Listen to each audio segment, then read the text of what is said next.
চন্দ্রবোরা সাপ নিয়ে সোজা হাসপাতালে এলেন গৃহবধূ। জীবন্ত সাপ দেখে হতভম্ব হয়ে পড়লেন চিকিৎসকেরাও। জীবন্ত সাপ দেখতে ভিড় জমাচ্ছেন অন্য রোগীর পরিজনেরাও।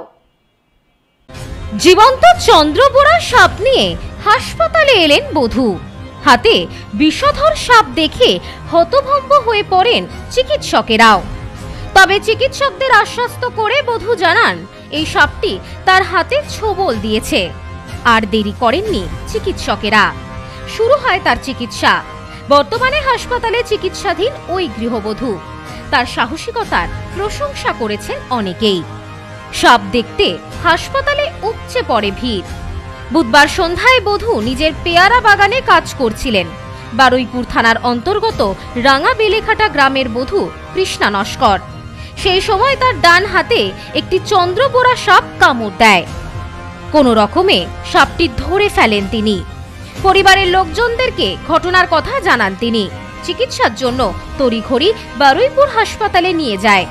সেখানে ওই বধূর শারীরিক অবস্থার অবনতি হলে ক্যানিং মহকুমা হাসপাতালে স্থানান্তরিত করা হয় তাকে। জীবন্ত সাপ নিয়ে ওই বধূ ক্যানিং মহকুমা হাসপাতালে এলে হইচই পড়ে যায়। সাপ দেখার জন্য সাধারণ মানুষ ভিড় জমায়। তড়িঘড়ি ওই বধূর চিকিৎসা শুরু করেন ক্যানিং মহকুমা হাসপাতালের সর্প বিশেষজ্ঞ চিকিৎসকরা। বধূর দেওর বিভাস নস্কর বলেন, সাপ কামড় দেওয়ার সাথে সাথে সাপ ধরে নিয়ে হাসপাতালে যাই চিকিৎসার জন্য। তারপর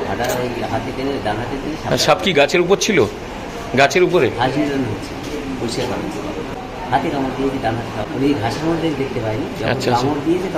কামড় দেওয়ার পরে সাপ আবার ধরলো কিভাবে? দাদা ছিল, দাদা ওই হিসেবে বাড়ি মাথায় মারলো সাপটা, মারলে মেরে দিয়েছে সাপটা। না, পুরো মারা হয়। বাসিন্দাদের দাবি, বারুইপুর এবং সোনারপুর এলাকায় চন্দ্রবোরা সাপ বেড়ে গিয়েছে। আতঙ্কিত বাসিন্দারা। হাসপাতালে বসে ওই বধূ বলেন, পেয়ারা বাগানে কাজ করছিলাম, সেই সময় হাতে কামড় দেয় সাপ। সেটি ধরে হাসপাতালে চলে আসি। কি সাপ কামড়েছে জানেন? বাগানে কাজ করতে গিয়ে কামড়েছিল। ধরতে আবার ভয় পায়নি? এই ধরার সময় যদি আবার কামড় দেয় সেটাও তো বিষ হবে, এটা জানা আছে?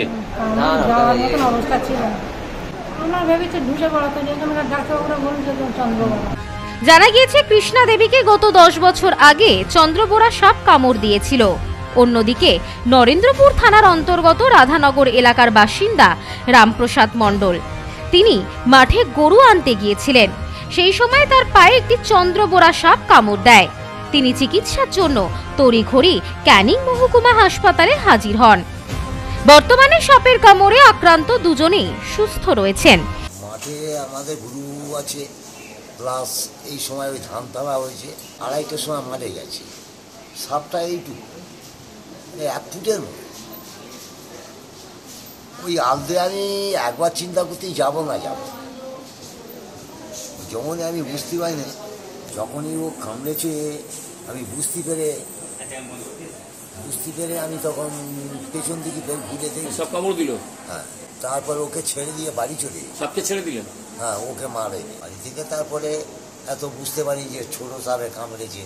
তারপরে হাসপাতালে এলেন না গুনিনের কাছে গেলেন? না, তারপরে হাসপাতালে এলাম। ক্যানিং মহকুমা হাসপাতালের সর্প বিশেষজ্ঞ চিকিৎসক ডক্টর সমরেন্দ্রনাথ রায় জানিয়েছেন, চন্দ্রবোরা সাপের কামড়ে দুজন ভর্তি হয়েছেন। চিকিৎসা চলছে। পর্যাপ্ত পরিমাণ এভিএস দেওয়া হয়েছে। সাপে কামড় দেওয়ার সাথে সাথে সময় নষ্ট না করে সরাসরি নিকটবর্তী সরকারি স্বাস্থ্য কেন্দ্রে পৌঁছানো জরুরি। এই বিষয়ে বাসিন্দাদের সজাগ থাকতে অনুরোধ করেছেন চিকিৎসকরা। একমাত্র চন্দ্রবোরা সাপ যারা ডাঙায় বাস করে বা ডাঙায় থাকে, তার ভেতরে চন্দ্রবোরা সাপই বাচ্চা প্রসব করে। বাদবাকি সব সাপই কিন্তু ডিম পাড়ে, ডিম থেকে তাদের বাচ্চা প্রস্ফুটিত হয়।